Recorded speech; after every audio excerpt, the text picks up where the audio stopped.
Well, welcome to our second episode of how to navigate in navigational classic car rallies. Now, today we're going to talk about grid references. Now, this is very much a staple of navigational rallies. Grid references are used an awful lot. We'll do an exercise on this map, find a couple of grid locations to show you how it's done. But you will need one of these. This is a rally roamer.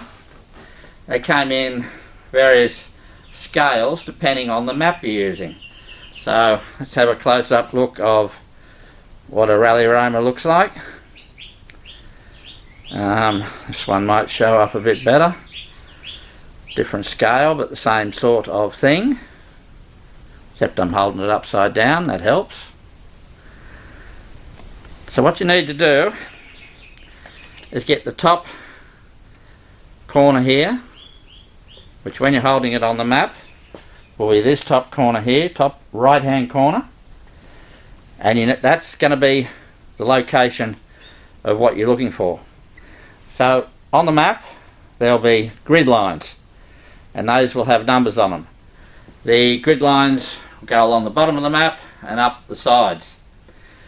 So if you're given a grid reference for this exercise here of 3474, you need to go across the map to 34, then on the rally roamer come across 74 on that, and you do the same thing on the up. Grid references are given as 8 digits.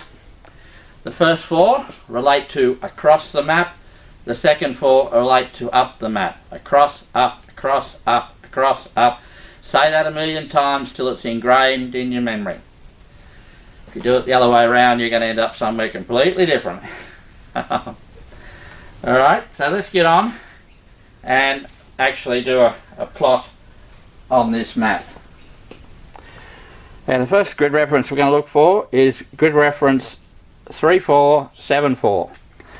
So you need to come across the bottom of the map here and you'll see in very small print some numbers that marry up with the grid lines on this map. Now these grid lines are very faint, not sure how well the camera is going to pick them up. So we're going to be looking for grid line 34, which is right there. Alright, so we're going to be looking in this square somewhere in that line there.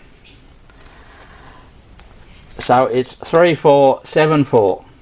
So if you come across to the numbers on the roamer here to around there somewhere, 3, 4, 7, sort of 4, 5 area, then we're going to come up the map 3607.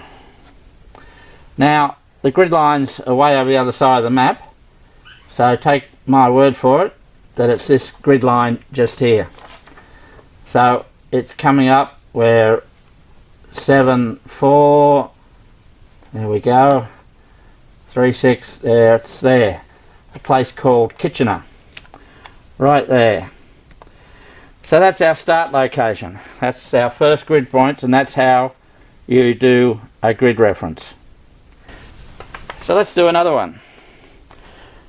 3419 this time, so it's 3419, just under the 2 there. And 3610. Well, we know 36 is this one, so it's 10. So it's this little place here called Pelton. See, if we put this on there like that, grid line, it's 3419, which is thereabouts, and it's 3610, which is there. So it's this place here, Pelton. That's the second grid point. Well, that's how you plot a grid reference. It's not that hard.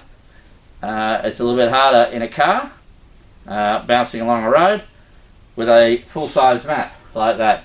So a few hints. if you're got an idea of where the event's going, and seeing it's such a big scale map, the odds are you're only going to be in a percentage of that map.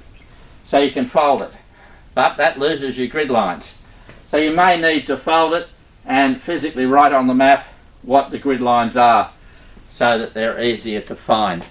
Otherwise you need the whole map sort of out and blocking your vision and probably the driver's.